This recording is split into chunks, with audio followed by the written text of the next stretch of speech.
जानते हैं कि हम आत्माएं जो आदि शक्ति थी, उन्हें पुनः याद दिलाना कि हम आदि शक्ति हैं, उसके लिए खुद भगवान को आना पड़ता है।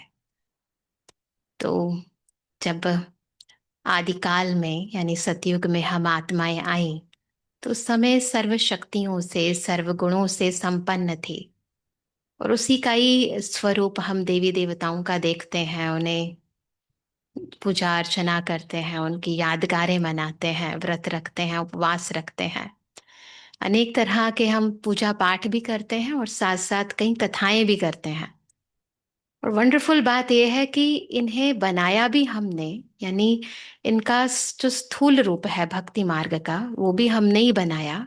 और फिर अब इन स्थूल रूपों का जो सूक्ष्म रहस्य है, यानी आध्यात्मिक रहस्य, वो भी हम ही बताने का मौका मिल रहा है। तो मैं कई बार बहुत हैरान होती हूँ कि संगम युग पर सच में संगम होता है। सतयुग का जो हमारा देवी देवताओं का रूप है, उसके बाद फिर अभी भक्ति मार्ग के अंदर जो हमारे जड़ चित्र और जड़ यादगारें हैं, उन दोनों का क्या गहरा राज है, वो रहस्य हमें समझने का मौका मिलता है। तो जैसे बुद्धि के कपाट खुल जाते हैं, हम तीनों कालों के रूप में अपने हर सीन को देखते हैं, समझते हैं, और समझाने का भी मौका मिलता है। तो अभी नवरात्रे मनाए, और हम सब जानते हैं कि जब नवरात्रे होते हैं तो शुरुआत में हम सभी क्या करते हैं, भक्ति मार्ग के अंदर सबसे पहले कलश की स्थापना की जाती है। और उसके बाद भक्ति में अखंड ज्योत जगाई जाती है। अखंड ज्योत जो कि इस बात की यादगार है कि बाबा जो हमें कहते हैं कि आप एक आत्मा हो, ये स्मृति सदा बनी रहे। तो ये पूरी की पूरी जो प्रक्रिया होती है, ये जो 9 दिनों में हम नवदेवियों को याद करते हैं, व्रत रखते हैं, उपवास रखते हैं, जागरण करते हैं, जितने भी रिचुअल्स करते हैं, ये बेसिकली इसका कारण है, जो आखिरी देवी है उसे कहते हैं सिद्धि स्वरूप है वो देवी, है ना। तो वो सिद्धिदायिनी है ना, सिद्धिदात्री कहते हैं उसे, जो हमें सिद्धि देती है, यानी सफलता देती है, हर कार्य में सफलता। और आज की दुनिया में हम देखें तो हर इंसान यही तो चाहता है कि मैं जो कार्य करूं उसमें मुझे सफलता मिले। तो मनसा वाचा कर्मणा संबंध संपर्क, या कहें तन मन धन से हर एक इंसान सिद्धि प्राप्त करना चाहता है, सफल होना चाहता है। तो ये तो हमारा लक्ष्य है। परंतु इस लक्ष्य की प्राप्ति की जो विधि है, वो इस पूरे नवरात्रे में हम सभी करते हैं। और बाबा जैसे हमें आते ही सबसे पहले कहते हैं कि बच्चे आप एक आत्मा हो। तो भक्ति मार्ग में उस आत्मिक स्मृति का जो दीपक जलता है, उसके लिए अखंड ज्योत जगाते हैं। और कलश, हमें पता है कलश कोई स्थूल की बात नहीं है, हमारा बुद्धि रूपी कलश है ना, जो पवित्र होना चाहिए, तो उसकी स्थापना की जाती है। और क्योंकि ये बुद्धि ही तो है जो मलिन हो गई है, अब इसको नया बनाना, इसको दिव्य बनाना, उसकी यादगार है कि कलश की स्थापना की गई। और बाबा भी क्या करता है, ये कलश, ये बुद्धि द्वारा जो ज्ञान देते हैं हम इस, क्योंकि है तो सारा नवरात्रा देवी देवताओं का ना, देवताओं का भी कम देवियों का है एक्चुअली। तो क्योंकि बाबा ने भी, हम यहाँ पर देखते हैं ना, माताओं बहनों को निमित्त बनाया इस विश्व पुनर्स्थापना के कार्य के लिए, नव सृष्टि निर्माण के लिए। तो इसीलिए हम देखते हैं वहां पर भी माताएं बहनें कलश की स्थापना करती हैं, अखंड ज्योत जगाती हैं। तो ये बाबा जिम्मेवारी का ताज भी देता है, और माताओं बहनों के अंतर का दीपक जगाते हैं, उन्हें स्मृति दिलाते हैं कि हाँ, आप ये देह नहीं, यानी ये मिट्टी का दीपक नहीं, आप ये तो इस दीपक में चमकने वाली ना। और सदा, बाबा भी सदा है, सदा शिव कहते हैं। तो उसी तरह बाबा कहते हैं कि आप बच्चे भी क्या हो, आत्मा हो। तो ये स्मृति दिलाते हैं हमें। और हम देखते हैं इस दिन सभी लोग उपवास रखते हैं। यदि हम इस शब्द को थोड़ा सा तोड़ देना, उपवास, उप यानी समीप, वास यानी रहना। तो उप यानी समीप रहना है, साथ रहना है, किसके रहना है। यदि आपको सिद्धि प्राप्त करनी है, हर कार्य में सफलता प्राप्त करनी है, तो एक तो स्वस्मृति चाहिए, दूसरा बाबा की भी स्मृति चाहिए। तो बाबा के हर पल साथ रहना, इसे कहते हैं उपवास करना। तो जितना जितना हम बाबा के साथ रहते हैं, हर पल हर कर्म में बाबा के साथ रहते हैं, जैसे बाबा हमेशा कहते हैं ना कि हर एक कार्य, सुबह उठने से लेकर रात्रि तक, और हर संबंध से मुझे याद करो। तो हर संबंध का सुख लेना, हर पल बाबा के साथ रहना, अकेले कोई काम नहीं करना, इसी को कहते हैं उपवास। और हमें ये भी पता है कि जब बाबा हमारे साथ है, तो जैसे बाबा कहते हैं, जहां बाप है वहां पाप नहीं, और जहां बाप है वहां कोई बात भी नहीं। तो जो हम बाबा के साथ रहेंगे तो ना कोई बातों का असर होगा, ना किसी पाप कर्म का असर होगा। तो यही तो वंडरफुल बात है ना। तो हमें पता नहीं है, अगर हमें सिद्धि प्राप्त करनी है, सफलता प्राप्त करनी है, तो पहले स्वस्मृति यानी अखंड ज्योत, सदा निरंतर ये स्मृति रहे कि मैं एक आत्मा हूं। दूसरी स्मृति, मैं किसकी संतान हूं, जैसे दादी जानकी जी भी कहती थी ना, मैं कौन, मेरा कौन, ये पक्का रहे। है ना, जब ये याद है फिर तो देखो, इसी याद की तो यादगारें हैं। और मैंने कई बार ही कहा, व्यक्तवाणी में भी कहा है, कि जितना आप बाबा की याद में रहते हो और जिस तरह से याद में रहते हो, उस आधार पर आपका भी यादगार बन जाता है। तो ये जो हम सेलिब्रेट कर रहे हैं नवरात्रि है क्या, ये यादगारें ही तो हैं। और ये यादगारें बनी क्यों? क्योंकि हमने कितने प्यार से, कितने दिल से बाबा को याद किया। और ऐसा नहीं है केवल मन से याद किया, हर वाणी में बाबा का ज्ञान, हर शब्द के अंदर ना बाबा बाबा बाबा करते रहते हैं। बाबा ऐसे कराते हैं, बाबा ऐसे करते हैं, तो वाणी में भी, मनसा में भी, और कर्मा में तो है ही। कर्मणा में तो कहते हैं ना, करन करावन हार करा रहा है ना। और स्पेशली आप सभी गृहस्थी हैं, तो बाबा कहते हैं गृहस्थी नहीं हो आप, तो ट्रस्टी हो। है ना, तो ट्रस्टी हो तो कितना अच्छा है, कोई बोझ ही नहीं है, कोई जिम्मेवार ही नहीं है ना, वो देख लेगा सब चीजें। बच्चे किसके हैं? बाबा के हैं। काम किसका है? बाबा का है। कोई दिक्कत आ गई, बाबा देख लेगा। है ना, तो जब ये जिम्मेवारी हम दे देते हैं बाबा को, ट्रस्टी बन जाते हैं, तो मन हल्का रहता है। और हल्का मन असंभव को भी संभव करने की क्षमता और शक्ति रखता है। और जब हम बाबा के साथ जुड़ जाते हैं, तो हमें पता है कि क्योंकि बाबा सर्वसमर्थ है, सर्वशक्तिमान है, तो उसकी याद से आत्मा भी शक्तिशाली बन जाती है, उसमें भी सर्व सामर्थ्य आ जाता है। तो इस दुनिया में जैसे कहते हैं बिगड़ी को बनाने वाला, यही तो कहते हैं देवी देवताओं को, वो क्या करते हैं, बिगड़ी को बना देते हैं, हर समस्या का समाधान कर देते हैं, विघ्न को विनाश कर देते हैं। ये जो इतनी महिमा है देवियों की, वो क्यों है? क्योंकि देवियों की यही तो खूबी है ना, जो हमें सिद्धि दिलाती है, उनकी यही खूबी है। इसलिए उनके हमेशा तीसरा नेत्र खुला हुआ, यानी आत्मिक ज्योति जगी हुई, और बुद्धि में एक परमात्मा की याद यानी उपवास। और फिर सबसे इंपॉर्टेंट, हम देखते हैं ना, सभी लोग पता हो या ना हो, है ना, लेकिन व्रत जरूर रखते हैं। है ना, चाहे एक दिन का रखे, चाहे 9 दिन का रखें, लेकिन व्रत जरूर रखते हैं। और व्रत का ये बहुत महत्व भी है ना। मेडिकली तो कहते ही हैं व्रत का महत्व है, लेकिन इन दिनों में व्रत का बहुत ज्यादा महत्व है, क्योंकि व्रत का शाब्दिक अर्थ अगर कहें, तो व्रत का अर्थ है प्रतिज्ञा। और हम जानते हैं कि जब हम बाबा के बने, तो हमने सबसे पहली प्रतिज्ञा कौन सी की? बाबा कहते हैं ना, पवित्र बनो। यही तो है ब्राह्मण जीवन की पहली प्रतिज्ञा, है ना, कि हम पवित्र बनते हैं बाबा के बच्चे। तो ऐसे पवित्रता का अर्थ केवल ब्रह्मचर्य नहीं है ना, पवित्रता की परिभाषा तो बहुत गहरी है। और कौन सी है वो हम जानते हैं, दृष्टि की पवित्रता, वृत्ति की पवित्रता, स्मृति की पवित्रता, है ना, मनसा की, वाचा की, कर्मणा की, तन की पवित्रता, धन की पवित्रता, हर तरह की पवित्रता चाहिए। और इसके लिए ही, क्योंकि जब तक ये पवित्र नहीं है ना, और इसके कारण ही तो पूजनीय बनते हैं हम। ये तो हम जानते हैं ना, पूजा किसकी होती है। बाबा ने अव्यक्त वाणियों में, साकार वाणियों में क्लियर किया है कि पूजा पवित्रता की जाती है। और इसलिए देवियां क्या दिखाते हैं, कुमारी दिखाते हैं ना। कन्या पूजन होता है जो अष्टमी के दिन, तो कन्याओं का पूजन किया जाता है ना। तो कन्या क्या है, पवित्र है, तो पूजा पवित्रता की जाती है।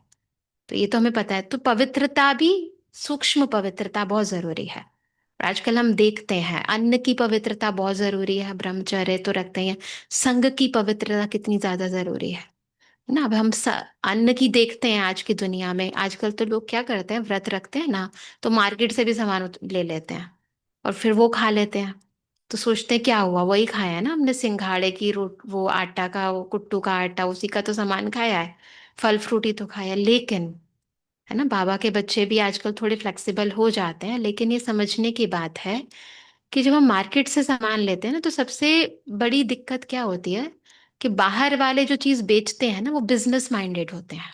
क्योंकि अन्न का मन पर असर पड़ता है, लेकिन अन्न जिस मन से बनाया जाता है, उस मन का असर भी अन्न खाने वाले पर पड़ जाता है ना। यही समझने की बात होती है। अब समझो कोई मार्केट में अगर बेच रहा है और वो हम खरीद रहे हैं, तो उसने किस लिए बेचा, कि उसे बिजनेस करना है। और आजकल हम देखते हैं ना, मार्केट से ही लोग ऑर्डर करते हैं और बाहर से ही खाना मंगवा लेते हैं। इंडिया में भी कल्चर शुरू हो चुका है ये। लेकिन बाबा हमें सिखाते, कितना पहले सिखा दिया। अब उससे क्या होता है, आजकल के सभी लोग बिजनेस माइंडेड हो गए हैं। देखते हैं ना हम ये लोग, अब रिलेशन में भी क्या कहते हैं, अच्छा मैंने इतना दिया तो उसको भी इतना देना चाहिए। अच्छा मैंने उसके साथ प्यार से बोला तो उसे भी प्यार से बोलना चाहिए। तो बिजनेस माइंडेड हो गया। और मैंने ऐसे बोला तो उसने ऐसा क्यों बोला, उसने ऐसा क्यों नहीं बोला, है ना। तो एक्सपेक्टेशन एक दूसरे के साथ बढ़ती जा रही है। क्यों? क्योंकि हम रिलेशंस नहीं कर रहे हैं, संबंध नहीं निभा रहे हैं। हम क्या कर रहे हैं, बिजनेस कर रहे हैं, लेन देन कर रहे हैं। क्यों? क्योंकि हमने जो अन्न खाया, वो जिस व्यक्ति ने बनाया, उसने भी तो बिजनेस के लिए किया ना। उसके मन में ये था, ये बेचेंगे तो पैसा आएगा। अभी उसी माइंड के साथ हमने भी किया, हमने भी अब उस मन को उस मन से उस भोजन को खाया, और वही वाला मन, उसके वाइब्रेशन मेरे मन में ट्रांसफर हो गए। और अब मैं जिनके कांटेक्ट में आ रही हूँ, वो लोग भी कैसे हो गए हैं, है ना। उनके साथ भी हम सोचते हैं, अच्छा मैंने इसके साथ इतना दिया तो उसको इतना देना चाहिए। तो कैसे ये मनोवृत्तियां ट्रांसफर हो जाती हैं। फिर धन की पवित्रता, आजकल कैसे कमाते हैं लोग। लेकिन हम ये कहते हैं कि चलो, आपके घर में हम कमा कर लाते हैं, लेकिन बाबा ने हमें सिखाया है कि आप जो कुछ भी लाओ, उसको पहले शुद्धिकरण करो। क्या करते हैं हम, जो भी चीज हमें मिलती है, कोई दे या हम खरीदें, है ना, या फिर हम कुछ कमाएं। मैं आपको बताती हूँ, जब मैं जॉब करती थी तो हमें तनख्वाह मिलती थी। तो तनख्वाह अकाउंट में ट्रांसफर हो जाती थी। तो मैं क्या करती थी कि वो जो चेकबुक होती थी, उसे बाबा के कमरे में रखती थी। और फिर बाबा के कमरे में रख के, जब मुझे जितना जितना सामान चाहिए होता था, उस हिसाब से बाबा के कमरे में बैठकर, जैसे बच्चे बताते ना मम्मी पापा को कि ऐसे ऐसे है, ये खर्चा है, तो मुझे इतने पैसे चाहिए। तो मैं इस हिसाब से, और ये ऐड करके, एग्जैक्ट वो नहीं, थोड़ा सा एक्स्ट्रा लेके चलना पड़ता है ना। तो बाबा को बता देते कि इतना मैंने एक्स्ट्रा कर दिया, तो उस हिसाब से फिर हम चेकबुक काट रहे हैं, और फिर ये मैं आपसे ले रही हूँ। तो बाबा को दे के और बाबा से ही ले लेना। तो ऐसे धन की पवित्रता बहुत जरूरी है। तो आजकल यही हो रहा है कि लोग गलत धन कमाते हैं, फिर भगवान का तो कोई बात ही नहीं है। जब ये सब करता है तो इंसान देह अभिमान के वश ही तो करता है सब कुछ। तो देह अभिमान के वश होकर सब कुछ करते हैं, तो फिर उस धन से तन पर असर आता है ना। फिर तभी कहते हैं कि कभी फिर वो सारा का सारा धन होता है ना, जो ऊपर से आता है, वो फिर तन की व्याधियों को ठीक करने में लग जाता है। तो हम कई बार हैरान होते हैं, तो पता चल जाता है इंसान को कि क्या प्रॉब्लम है, क्या नहीं है। तो एग्जैक्ट समझना, बाबा हमें सिखाते हैं कि कैसे तन की पवित्रता, कैसे मन की पवित्रता, कैसे धन की पवित्रता। और मन के लिए सबसे ज्यादा संग की पवित्रता। और उसके लिए बाबा एक बहुत अच्छी बात कहते हैं, हमेशा मुरली में अक्सर आता है, अभी कल परसों की मुरली में भी था, कि see no evil, hear no evil, talk no evil, फिर और क्या कहते हैं बाबा, थिंक नो इविल और डू नो इविल। तो हमारे तो ज्यादा हो जाते हैं ना। तो जितना जितना हम कुसंग में रहते हैं ना, संग यहाँ से मिलता है। और आजकल हम देखते हैं, चित्र देखते हैं, चलचित्र देखते हैं। अब वो चित्र देखते हैं, चलचित्र देखते हैं, उसके अंदर जो हो रहा होता है वो सीधा सीधा हमारी दृष्टि में जाता है, हम इन आंखों से लेते हैं ना। तो दृष्टि अपवित्र हो जाती है। अब ये जो व्रत होता है, वो लोग कैसे व्रत रखते हैं कि हम वो परहेज रखते हैं कि ये खाना है, ये नहीं खाना। अब हमें क्या परहेज रखना है, ये देखना है, ये नहीं देखना, ये है हमारा सूक्ष्म परहेज। ये सुनना है, ये नहीं सुनना है, ये हमारा सूक्ष्म परहेज है ना। ये बोलना है, ये नहीं बोलना है ना। ये है हमारा सूक्ष्म परहेज। ये हमारे अंदर को इसने ही इम्प्योर किया था। अब ऐसे ही हमें फिर से प्योरीफाई होना है। तो हमें पता है, जब हम ऐसी चीजें देखते हैं तो उससे हमारी मनोवृत्ति खराब होती है। अब वहां पर क्या होता है, जब मनोवृत्ति खराब होती है तो इसी मन से ही तो हमें बाबा को याद करना है। अब वो तो दूषित हो गया, अब बाबा की याद कैसे रहेगी, और मन एकाग्र नहीं होगा। और हम ये जानते हैं, इस सारी दुनिया में ना जिन भी लोगों ने सफलता, जिसे कहते हैं सिद्धि प्राप्त की है, उसका एक ही तरीका है, एकाग्र मन। है ना, जिनका मन जितना डिस्ट्रैक्टेड रहता है ना, ये डिस्ट्रैक्टेड रहता है, वो उतनी उनकी एकाग्रता भंग रहती है, और वो जो लक्ष्य है उस तक पहुंचने का जो उसका टाइम पीरियड है उतना एक्सटेंड हो जाता है, वो दूर हो जाती है मन से। तो मन को एकाग्र करने के लिए मन शक्तिशाली होना जरूरी है। और मन को शक्तिशाली बनाने के लिए अन्न की परहेज बहुत जरूरी है, धन की परहेज जरूरी है। मतलब हर चीज जो मन को प्रभावित करती है, और ये परहेज रखनी है कि बुरा ना देखो, बुरा ना सुनो, बुरा ना करो, बुरा ना सोचो, बुरा ना बोलो, कुछ भी बुरा नहीं। यानी जो चीज हमारे लिए बुरा, दुनिया के लिए तो बहुत सारा बुरा बुरा है, पर हमारे लिए वो चीज जो बॉडी कॉन्शियस होकर करी गई है, जिस बात के अंदर देह अभिमान भरा हुआ है, काम है, क्रोध है, लोभ है, मोह है, अहंकार है, वो हर चीज हमारे लिए परहेज का विषय है, वो हमें नहीं लेनी है ना। तो ये परहेज किसका करना है? पर का, जो पराया है, जो रावण का है, जो मेरा नहीं है, जो विकारों का है, उसका मुझे परहेज करना है। तभी तो दृष्टि, आप देखो दुनिया के अंदर ना लोग कई बार अच्छी चीज लेकर आते हैं ना, तो कहते किसी की नजर ना लग जाए, है ना। और घर भी नया बनाते हैं तो आगे एक बहुत बड़ा वो नजर बट्टू लगा देते हैं, उस पे लिखा होता है बुरी नजर वाले तेरा मुंह काला। और फिर मंदिरों में जाते हैं तो कहते हैं देवी जी के दर्शन हो जाएं।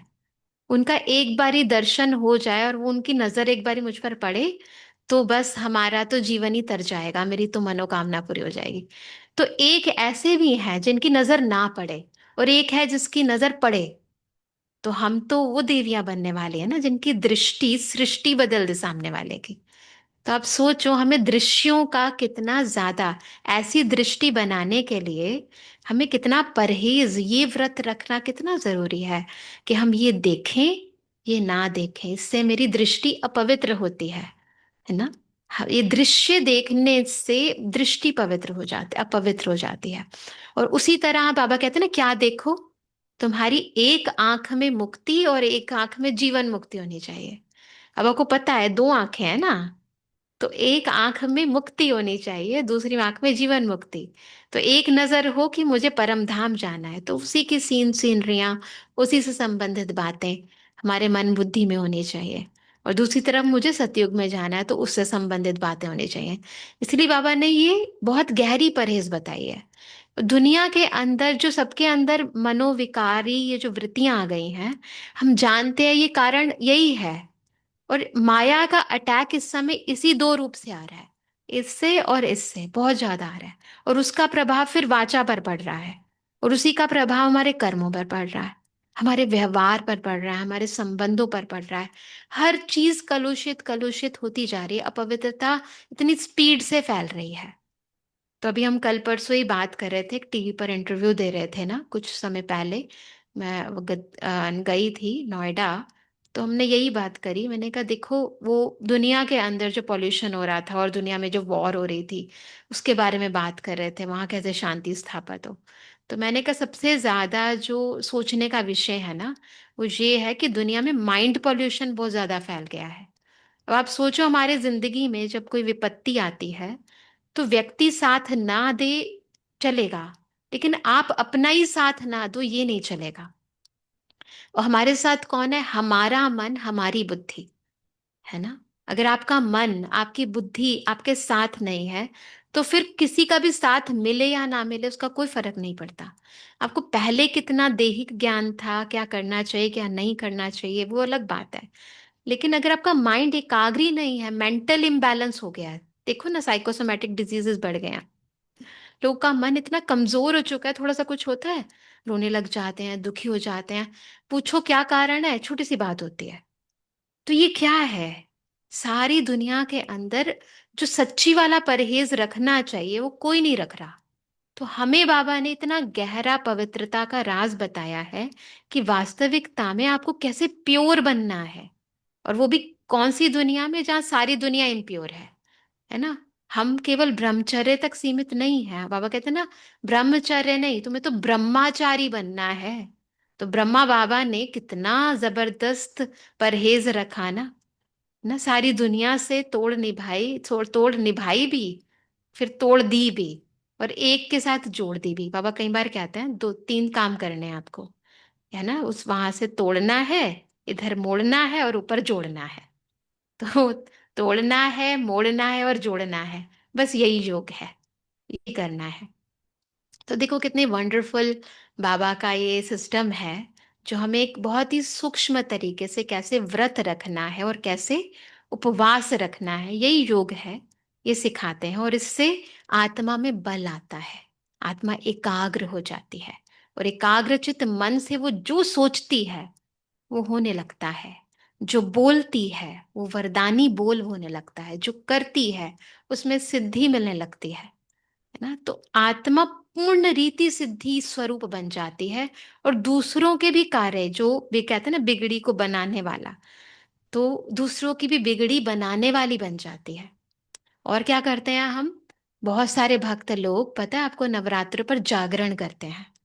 वो तो एक रात जगराता करते हैं, है ना। इधर भी करते हैं, नवरात्रों में करते हैं, शिवरात्रि पर भी करते हैं। और सबसे वंडरफुल बात है, शिवरात्रि, नवरात्रि, है ना, इसके साथ रात्रि शब्द प्रयोग होता है। और बाकी कहते हैं श्री कृष्ण जी का जन्म भी रात्रि को हुआ, पर रात्रि शब्द का प्रयोग नहीं करते। क्यों? क्योंकि शिव बाबा और देवी शक्तियां इस दुनिया में कब आई? जब इस दुनिया के अंदर अंधकार का समय था। कौन सा अंधकार? अज्ञानता का अंधकार। क्योंकि ये बात भी समझने की है कि कोई भी चीज जब देवी देवताओं या परमात्मा के साथ जुड़ती है, चाहे वो हद की भी है, वो बेहद की बन जाती है। अब जब हम रात्रि शब्द है तो हद का शब्द रात्रि दिन, लेकिन जब ये बेहद के माता पिता यानी शिव बाबा के साथ लग जाता है, शिवरात्रि, और देवी देवताएं भी बेहद के हैं, है ना। ये जो देवी देवताएं हैं ये भी बेहद के हैं। तो जब हम देवी के साथ लगते हैं तो यहाँ पर भी नवरात्रि शब्द हो जाता है। तो नव दुर्गा की रात्रि है ना ये। तो ये रात्रि, अब इधर रात्रि का शब्द वैसे तो हद का है, लेकिन बेहद का बन जाता है, क्योंकि अविनाशी पिता और अविनाशी सदा रहने वाली जागती ज्योत देवियों के साथ इनका प्रयोग हो जाता है। तो कोई भी चीज जब देवताओं के साथ या परमात्मा के साथ जुड़ता है तो उसका भावार्थ जो है वो हद से बेहद की ओर चला जाता है, दृष्टिकोण बदल जाता है। तो ये भी बात समझने की है कि यहाँ पर रात्रि कोई हद की नहीं है, यहाँ बेहद की रात्रि का टाइम है। और इस रात्रि से, रात्रि यानी अज्ञानता की रात्रि, रात्रि यानी जो हम देख रहे हैं, तो इंसान को कुछ समझ ही ना आए, दुख, अशांति, काम, क्रोध, लोभ, मोह, अहंकार, ईर्ष्या, द्वेष, नफरत, कितने सारे विकार, ये सब क्या है? अंधकार ही तो है। ये नेगेटिविटी है, नेगेटिव इमोशंस, नेगेटिव वाइब्रेशंस, ये अंधकार है। अब इस अंधकार को उजाले में बदलना है, और उसके लिए कौन है?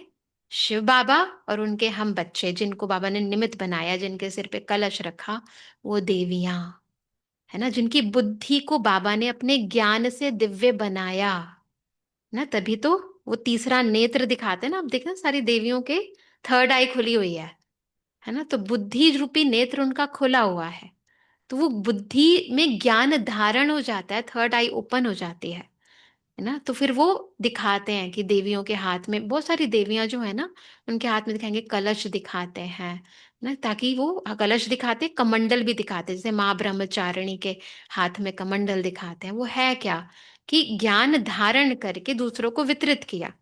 तो ये सब किसका है? ब्रह्मचर्य व्रत का धारण किया, और ब्रह्मचर्य पवित्रता को धारण किया, इसलिए उसको श्वेत वस्त्र धारणी भी दिखाते हैं। तो जब पवित्र हुई, तो पवित्र बुद्धि के अंदर ज्ञान धारण हुआ, तो वो जो ज्ञान है उसने फिर वितरण किया, इसलिए कमंडल है।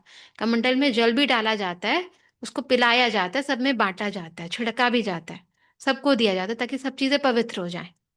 तो ये जो उनके हाथों में अलंकार दिखाते हैं, ये भी इन सब चीजों का ही प्रतीक है। फिर हमें बाबा जागरण इसी बात का कराते हैं कि आपको जागृति आ जाती है, स्मृति आ जाती है। मैं कौन हूं, मैं किसकी हूं, है ना, मैं कहाँ से आई हूं। ये जो बाबा स्मृति दिलाते हैं, इससे आत्मिक जागृति आ जाती है। मुझे स्वस्वरूप की स्मृति आ जाती है, अपने निजी स्वधर्म की स्मृति आ जाती है, निजी गुणों की स्मृति आ जाती है। ये जो स्मृति आती है, ये समर्थी प्रदान करती है और असमर्थ स्थिति को भी समर्थ में कन्वर्ट कर देती है। तो ये वंडरफुल तरीका है जो सूक्ष्म रीति हम सभी करते हैं। और हम देखते हैं, सबसे बड़ी बात है इन दिनों के अंदर ना, लोग बहुत सुंदर सुंदर कहानियां सुनाते हैं। और हमने भी जब छोटे थे ना, तो बहुत सारी कहानियां सुनी है। खास तौर पर आपने अगर देखी हो तो एक आती है बहुत सुंदर बुक, दुर्गा सप्तशती की। तो दुर्गा सप्तशती के अंदर बहुत सारी रोचक और पौराणिक कथाएं हैं, जो कि बताया जाता है कि क्यों नवरात्रों में अलग अलग देवियों की पूजा की जाती है। तो उसमें एक बहुत सुंदर, क्योंकि आपको पता ही है जब देवियां आती हैं तो देवियों की उत्पत्ति क्यों होती है, क्योंकि इस दुनिया में कहते हैं वो विकारी वृत्तियां बढ़ जाती हैं, विकार, वो विकार को दैत्य के रूप में दिखाते हैं। तो एक बहुत सुंदर रोचक स्टोरी सुनाते हैं, मधु और कैटअप की। अभी भी वो समझना है कि मधु क्या है और कैटअप क्या है, पर पहले स्टोरी सुनते हैं, फिर इसका अर्थ समझेंगे। तो कहते हैं कि बहुत चिरातीत काल के अंदर, बहुत पुरानी बात है, पौराणिक कथा है। तो कहते हैं कि पहले ना, बहुत समय पहले, मधु और कैटअप नाम के दो राक्षस होते थे। और उन राक्षसों ने ना चारों तरफ अपना पूरा हाहाकार मचा दिया था, सभी को तंग कर दिया था। तो कहते सब तंग हो गए देवी देवताएं, तो फिर वो तंग होकर गए विष्णु जी के पास। और उस समय कहते हैं विष्णु जी अपनी शेष शैया के ऊपर योग निद्रा में सोए हुए थे। अब उन्हें उठाए कौन? तो सबने ब्रह्मा जी के पास गए। तो कहते हैं ब्रह्मा जी ने, क्योंकि वो तो योग निद्रा में सोए हुए थे, तो ब्रह्मा जी ने अपनी शक्तियों से एक कन्या की उत्पत्ति की। अब कन्या मतलब हम समझ रहे हैं ना, कन्या यानी पवित्रता। जब भी नेगेटिविटी आती है तो नेगेटिविटी यानी अपवित्रता का विनाश करने के लिए पवित्रता की जरूरत होती है। और हम सब जानते हैं हम सब कौन है, ब्रह्मा कुमार, ब्रह्मा कुमारी। तो ये कहानी हमारी है, हमारे द्वारा बनाई गई है, लेकिन लिखी देखो कितने रोचक ढंग से है। तो कहते हैं कि उस समय फिर ब्रह्मा जी ने एक कन्या की उत्पत्ति की, और उस कन्या ने मधु और कैटअप का विनाश कर दिया। अब मधु और कैटअप क्या है? कुछ नहीं है, काम क्रोध लोभ मोह अहंकार है। मधु यानी अट्रैक्ट करता है ना, टेस्टी होता है, मीठा होता है। और कैटअप यानी कड़वा होता है। अब इसमें क्या होता है, पांच विकार है ना हमारे।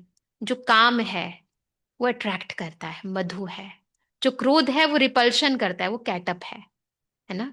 इसी तरह लोभ जो है वो अट्रैक्ट करता है, वो मधु है ना। मोह है वो फिर मधु है। और अहंकार है वो रिपल्शन करता है, वो कैटअप है। तो एक्चुअली में कुछ विकार जो है वो आपको अट्रैक्ट करते हैं और कुछ चीजें आपको दूर करते हैं, रिपल्शन क्रिएट करते हैं। तो इसी तरीके से हमारे जीवन के अंदर भी कुछ चीजें हमें तल्लीन करती हैं चीजों के अंदर, कोई चीज हमें दूर भगाती हैं चीजों से। तो ये जो अट्रैक्शन और रिपल्शन, ये माया जाल है ना, जिसे हम कहते हैं उतराव और चढ़ाव को छोड़ो, एक रस स्थिति होनी चाहिए। तो ये मधु और कैटअप है। इसका सर्वविनाश कब होता है? जब हमारे अंदर प्योरिटी की धारणा होती है। तो कितनी वंडरफुल स्टोरी है ना। और है स्टोरी, भावार्थ कितना गहरा है। और भी बहुत सारी स्टोरी सुनाते हैं। एक बहुत ही जो बहुत ज्यादा प्रचलित कहानी है, वो है महिषासुर की। आप सभी ने सुनी होगी। तो महिषासुर है क्या? पहले तो ये समझने की बात है। महिष यानी होता है बैल। महिष को ना बैल कहते हैं। और असुर है वो। तो दुनिया में आज हम देखें ना, तो सबसे बड़ी प्रॉब्लम है बैल बुद्धि। जिस बुद्धि के अंदर महिष जैसी बुद्धि हो जाती है ना, कुछ अंदर जाता ही नहीं है ना। इंसान जो है बिल्कुल दिमाग चलता ही नहीं है, बुद्धि लगाते ही नहीं है, उनको ज्ञान सुनाओ तो भी समझ आता ही नहीं है। क्योंकि बुद्धि पर, जैसे बाबा कई बार कहते हैं ना, पत्थर बुद्धि। तो उन्होंने उसी नाम से महिषासुर बना दिया, असुर बना दिया है। और कहते हैं कि वो एक बारी महिषासुर नामक जो राक्षस था, उसने चारों तरफ त्राही त्राही मचा दी थी। और फिर सारे जितने भी देवी देवताएं हैं, इंद्र सहित, सबको परास्त कर दिया था। सारे बहुत परेशान हुए, दुखी हुए। फिर कहते हैं वो सभी लोग त्रिदेव के पास गए, यानी ब्रह्मा, विष्णु और शंकर, वो तो ऐसे ही बताते हैं ना भक्ति मार्ग के अंदर। तो उन तीनों के पास गए और उनके आगे हाहाकार करने लगे कि हमें महिषासुर राक्षस से बचाओ। तो कहते हैं त्रिदेव ने, यानी ब्रह्मा विष्णु शंकर ने उस समय आदि शक्ति की, है ना, उत्पत्ति करी। तीनों ने अपनी शक्तियां उसमें डाली। जितने जितने ब्रह्मा के गुण थे, विष्णु के गुण थे, और शंकर जी के यानी शिव जी के गुण थे, यानी जिसे वो कहते हैं GOD, गॉड, स्थापना के भी गुण, पालना के भी गुण, और फिर उसके बाद विनाश के भी गुण, तीनों गुण उस एक शक्ति के अंदर, जिसे आदि शक्ति कहा गया, जिसे हम कहते हैं शिव शक्ति, बाबा ने कहते उसका सृजन किया उन्होंने, उसको विभिन्न अलंकारों से सजा दिया, उसके अंदर सारी शक्तियां भर दी। तो कहते आदि शक्ति। अब हम बाबा कहते तुम क्या हो? आदि देव ब्रह्मा की संतान हो, आदि रत्न हो। आदि क्या है? हमारा आदि अनादि गुण। तो बाबा क्या करते हैं? हमारे वो जो आदि अनादि गुण हैं, आदि अनादि शक्तियां हैं, है ना, वो हमारे अंदर जो छिप गई हैं उन्हें जागृत कर देते हैं। तो स्थापना ही तो है ये। पहले हमारे अंदर उनको स्थापित करते हैं, फिर हम जब बाबा को याद करते हैं, तपस्या करते हैं, तो फिर क्या होता है? वो सारी शक्तियां हम अंदर धीरे धीरे समाने लगते हैं। और ऐसी शक्तियां जिसका आधार है, वो दिखाते हैं कि वो जो आदि शक्ति थी उसके तीसरा नेत्र था, है ना। सारी चीजें थी ना, जैसे परमात्मा का तीसरा नेत्र है तो उसका तीसरा नेत्र था, यानी उसकी बुद्धि जो है वो दिव्य थी। तो उससे उसने महिषासुर नामक राक्षस का बिल्कुल खात्मा कर दिया, उसे सदा काल के लिए मार दिया। स्टोरी बड़ी लंबी है, पर अर्थ ये बहुत सिंपल है कि जब हमारे अंदर हमारे आदि अनादि गुण हमें स्मृति में आते हैं, तो वह कहते हैं स्मृति से, अब स्मृति भी एक शक्ति है, स्मृति आपको समर्थ ही देती है, स्मृति से बहुत ऊंची स्थिति बन जाती है आपकी। तो जितना जितना बाबा में याद दिलाते हैं, बच्चे तुम कौन थे, कहाँ से आए हो, है ना, तुम्हें क्या बनना है, तुम क्या थे।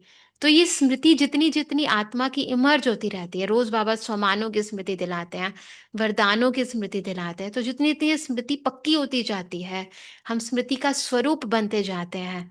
तो ये आदि शक्ति जो हमारी डेवलप होती है, इस आदि शक्ति से ये जो हमारे मध्य के संस्कार हैं, स्वभाव है, महिष बुद्धि है, पत्थर बुद्धि है, इन सब चीजों का खात्मा हो जाता है और बुद्धि पवित्र हो जाती है, शुद्ध हो जाती है।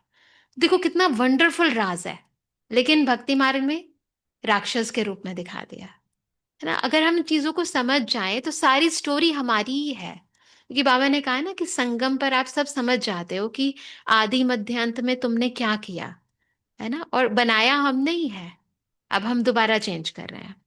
एक और बहुत प्रचलित जो स्टोरी है, वो बताते हैं कि जब चार, उसमें लिखा है, देखो दुर्गा सप्तशती में लिखा है कि जब चारों युगों का अंत का समय होता है ना, उस समय ऐसे राक्षस इस सृष्टि पर आते हैं जिनका नाम उसमें लिखा है शुंभ, निशुंभ। आपने सुना होगा, दुर्गा सप्तशती की जब कथा करते हैं और जो बाद में दुर्गा की जो पूजा करते हैं और उसके बाद उसकी जो आरती करते हैं, तो आरती में भी इनका नाम आता है, शुंभ निशुंभ। आपने सुना भी होगा, कई बार किया भी होगा। तो शुंभ, निशुंभ। फिर एक बहुत ही खतरनाक दैत्य जिसका नाम लेते हैं धूम्रलोचन, एक रक्त बीज, अगर आपने सुना हो। तो इन सब का नाम बहुत प्रचलित है, और बेसिकली ये है क्या? वही काम क्रोध लोभ मोह अहंकार। और इसमें विशेष तौर पर धूम्रलोचन, बहुत ही देखो बहुत अलंकृत भाषा यूज की हुई है, रूपक अलंकार यूज किया हुआ है इसके अंदर। धूम्र यानी धुआं, लोचन यानी आंख। और आज हम देखते हैं ये धुआं कौन सा है? लोगों की दृष्टि कितनी खराब हो चुकी है, विकारी दृष्टि है। तो ऐसे लोग इस दुनिया में हैं जिनकी इतनी ज्यादा विकारी दृष्टि है, गलत दृष्टि है, गलत तरीके से विकारी दृष्टि से देखते हैं। और दृष्टि से तो सृष्टि बनती है ना, फिर वही विकारी वृत्तियां जो है दूसरों के अंदर प्रवेश होती हैं, और फिर हम लोग ही तो उसका प्रचार प्रसार करते हैं, जो दुनिया में हम देखते हैं वही चीजें फिर मीडिया में आती हैं। तो पहले तो बाबा कई बारी मुड्डी में कहते हैं ना, सबसे पहला जो गलती होती है ना वो ये आंखें करती हैं, है ना। बाकी तो जो आपकी कर्मेंद्रियां हैं बाद में धोखा देती हैं, लेकिन पहला धोखा ये आंखें देती हैं। और इसी कारण ये जो भक्ति मार्ग के अंदर बनाया है राक्षस, धूम्र लोचन बनाया हुआ है कि आंखों के अंदर विकृतियां भर जाती हैं। विकारी वृत्तियां भर जाती हैं। और दूसरा, रक्त बीज, ये ऐसा राक्षस बताते हैं कि कहते हैं कि इसकी जब रक्त की एक बूंद धरती पर जब पड़ जाती थी, तो उससे एक और नया रक्त बिंदु पैदा हो जाता था। मतलब ऐसा खत्म ही ना हो, एक बूंद भी अगर उसके रक्त की जमीन पर गिरी तो फिर दूसरा पैदा हो जाता। तो कहते हैं उसके विनाश के लिए सभी लोग शिव जी के पास गए। तो शिव जी जो है, उनकी जो युगल थी, कहते हैं पार्वती जी थी। तो पार्वती जी ने अपना काली रूप धारण किया, जिसे माँ कालरात्रि के रूप में पूजते हैं। तो जो महिषासुर को क्या मारते हैं तो उसको माँ कात्यायनी कहते हैं। और माँ का वो रूप जो कि, जिसे हम कहते हैं कि जिसने इन शुंभ निशुंभ धूम्रलोचन और रक्त बिंदु को मारा, उसको कहते हैं माँ कालरात्रि, जिसको आपने देखा होगा ना, भयानक रूप दिखाते हैं। तो माँ काली के रूप में माँ पार्वती जी ने अपना स्वरूप, वो रौद्र रूप धारण किया। और फिर उस रूप से उन्होंने रक्त बिंदु को, धूम्रलोचन को, इन सबको मार दिया। इस तरीके से मारा कि उसका वो जो दिखाते हैं ना, आपने देखा होगा ना कि कैसे वो काली के हाथ के अंदर जो है एक इतना बड़ा वो है, बड़ा जो होता है ना, वो हड्डी मांस का होता है, उसके अंदर फिर खून जा रहा है। तो वो जो कहानी बनाई हुई है, वो जो चित्र बनाया है, वो इसीलिए कि वो जो रक्त बिंदु था, उसके रक्त की कोई भी बूंद जमीन पे ना पड़े। तो बाद जिसे बाबा कहते हैं कि विकारों का ना अंश रहे ना वंश रहे, क्योंकि हम जानते हैं अगर अंश भी रहा ना तो उससे वंश पैदा हो जाता है। हम जानते हैं आजकल देखो ना, एक विकार को खत्म करने लगते हैं, दूसरा विकार पैदा हो जाता है, दूसरा पैदा ठीक करते हैं, तीसरा पैदा हो जाता है। फिर दोबारा, जैसे रावण का दिखाता है ना, एक सर कटता है, दूसरा आ जाता है, दूसरा कटता है, तीसरा कटता है। तो ये सब कहानियां इतने वंडरफुल तरीके से बताई गई हैं कि कैसे देवियों ने अलग अलग रूपों के अंदर इनका संहार किया, जिसे हम 9 दिनों के अंदर पूजते हैं माँ शैलपुत्री के रूप में। शैल हमें पता है कौन है, शैल है ना, शिव बाबा है ना, जिसके लिए कई बारी बाबा, अभी थोड़े दिन पहले एक मम्मा की मुरली चली थी, उसमें बाबा ने कहा था ना, उसमें लिखा है कि पर्वतों में भी सबसे ऊंच पर्वत मैं हूं। तो बेसिकली ऊंचे थे ऊंचा तो शिव बाबा है ना। तो ये भी समझने की बात है कि ऊंचे तो ऊंचा तो मेरा मीठा बाबा है ना। तो उसकी मैं बच्ची हूं, अगर ये याद है कि मैं कौन हूं और मैं किसकी हूं, तो ये याद रहता है ना, तो कितनी हमें ऊंची थी ऊंची स्मृति रहती है, तो फिर हम हमारी स्थिति भी ऊंची हो जाती है। तो ये है एक सबसे बड़ी बात। और दूसरा जो हम कहते हैं कि ऊंचे ते ऊंच बाबा है, फिर ब्रह्मचारिणी, पहले भी बताया पवित्रता। तो सेकंड देवी का रूप है ब्रह्मचारिणी। फिर उसके बाद नेक्स्ट डे जो पूजा करते हैं हम, है ना, माँ कुष्मांडा की पूजा करते हैं। फिर माँ जो है, अलग अलग नाम है, बहुत वंडरफुल नाम है, और हर नाम के पीछे जो राज है वो बहुत गहरा है। जैसे माँ चंद्र घंटा है ना, वो बहुत वंडरफुल है। चंद्र घंटा दिखाता है, सिर के ऊपर चंद्रमा है और घंटा, घंटे की आकार के अंदर चंद्र घंटा है। लेकिन है क्या चीज, जिसे हम कहते हैं माँ शीतला। तो चांदनी जैसी शीतलता। एक तो रौद्र रूप है काली, है ना, वो काली का 7वीं तारीख को किया जाता है पूजा। लेकिन माँ एक तो वो भी रूप है, लेकिन एक माँ शीतला के रूप में, जिसे हम दिखाते हैं चंद्र घंटा के रूप में। तो घंटे के आकार में जो हम कहते हैं ना, नांद बजता है, ज्ञान का नांद बजता है। तो हम बाबा का ज्ञान इधर उधर फैलाते हैं। तो बाबा कहते हैं ना, बजाओ सब जगह बाबा का घंटा, बजाओ, सबको संदेश दो। तो वो आत्मा संदेश दे सकती है जो अंदर से शीतल है ना। तो वो अलग अलग जो अस्त्र शस्त्र दिखाते हैं, उनके पीछे भी राज है, हम बताते हैं सभी को। ज्ञान की खड़ग है, ज्ञान की कृपाण है ना, और अलग अलग तरह के अलंकार है। विभिन्न तरह के जो गुण हम धारण करते हैं, जो शक्तियां धारण करते हैं, उन्हीं को ही अलंकारों के रूप में, उन्हीं को उनके सजे सजाए रूप के रूप में। फिर हमें आत्मिक स्मृति के तिलक के रूप में, फिर सिर के ऊपर जो दिखाते हैं इतना सुंदर, दो दिखाते हैं ना, बाबा कहते हैं डबल लाइट का क्राउन होता है। तो वैसे तो हल्के हैं ही, परंतु माँ का जो सुंदर स्वरूप है, उसकी जो आभा है, वो पवित्रता के कारण ही, जैसे बाबा कहते हैं लाउट लाइट का क्राउन सब बच्चों के पीछे है। और फिर उसके ऊपर सजा सजाया रत्न जड़ित क्राउन भी हम देखते हैं। वो रतन क्या है? अब माँ को कोई शौक थोड़ी ना था सजने का, नहीं। वो रतन है, ज्ञान रत्न, जो बुद्धि में धारण है उनके। तो वो प्रतीकात्मक रूप में उन्हें फिर रत्नों भरा वो देखे थे, महारानी कहते हैं उसे ना। बाबा तो चाहते हैं तुम महारानी बन जाओ, महाराजा बन जाओ, परंतु वास्तविकता में हम बने हैं इन महान गुणों को जीवन में धारण करने से। स्वराज्य अधिकारी बने हैं, फिर विश्व राज्य अधिकारी बने हैं, जिन्हें प्रतीकों के रूप में हम आज के दिनों में हम याद करते हैं। और फिर जब ये सारी चीजें आत्मा में धारण हो जाती है, तो जो मैंने जैसे पहले भी बताया, जो आखिरी देवी है 9वें दिन जो होती है, माँ सिद्धिदात्री जो है, फिर हमें सर्व सिद्धियां प्राप्त हो जाती हैं। तो अनेक प्रकार से भक्ति मार्ग के अंदर ये स्टोरीज के रूप में या अलंकारों के रूप में हमें बताया जाता है कि आपको अपने जीवन में सर्व सिद्धियां प्राप्त करनी है ना? तो अगर हम इन बातों को समझ जाएं, ऐसा व्रत रखें, ऐसा उपवास रखें, ऐसा जागरण करें, तो जीवन के अंदर आत्मा जो है सदा आगे बढ़ती ही रहे, कभी पीछे हो ही ना। एक बाबा की याद रहे, एकाग्र स्थिति हो, है ना? तो आगे बढ़ते रहें। तो बहुत ज़रूरी है इन सब चीज़ों का। अभी थोड़ा सा टाइम है, तो मैं समझती हूँ हमें सब मिलकर, क्योंकि आप सभी ने इतने दिन तक बहुत अच्छी तपस्या की है, तो इस भट्टी का जो अंत है वो हम बाबा की याद से और अपने इस स्वस्मृति से, स्वस्थिति से ज़रूर करें। ठीक है ना पूजा बहन? जी बहना, बिल्कुल ठीक है। है ना? ओम शांति।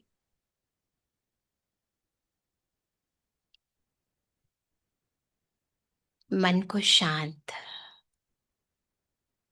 बुद्धि को स्थिर, मस्तक के मध्य चमकती हुई मैं चेतन शक्ति,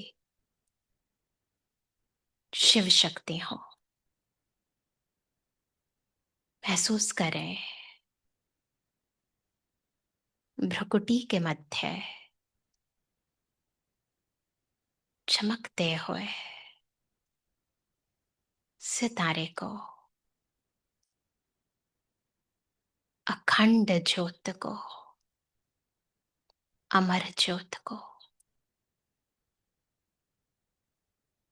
मैं शिव बाबा की सच्ची पार्वती हूं। पार्वतन में रहने वाली,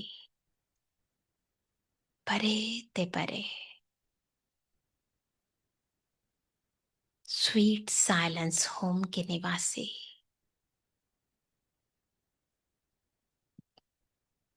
परम पिता शिव बाबा की संतान,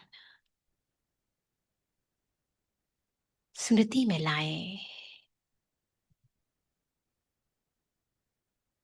अपने आदि अनादि रूप को।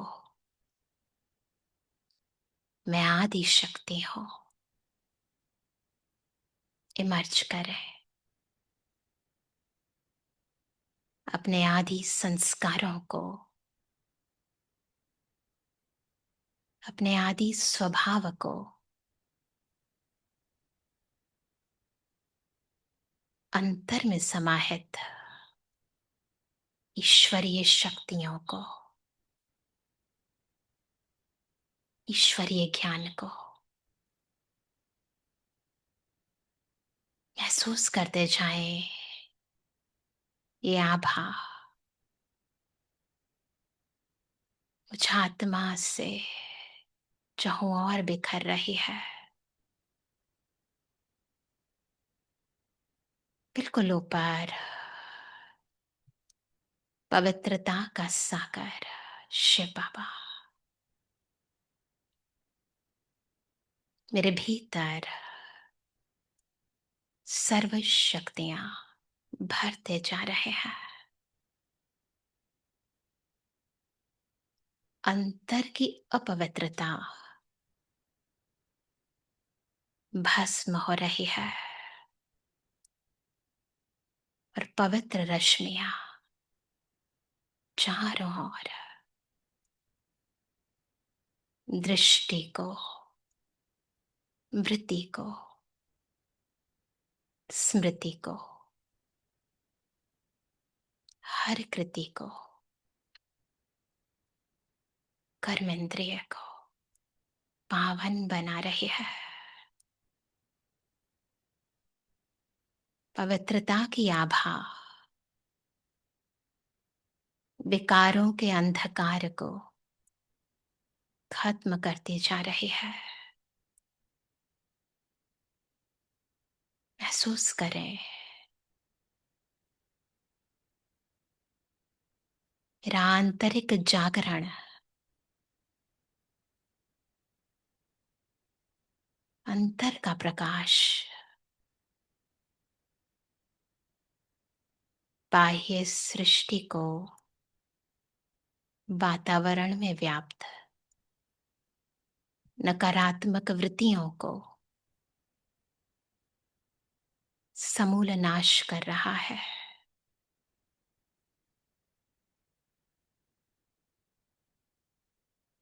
इमर्ज करें अंदर की शक्ति को,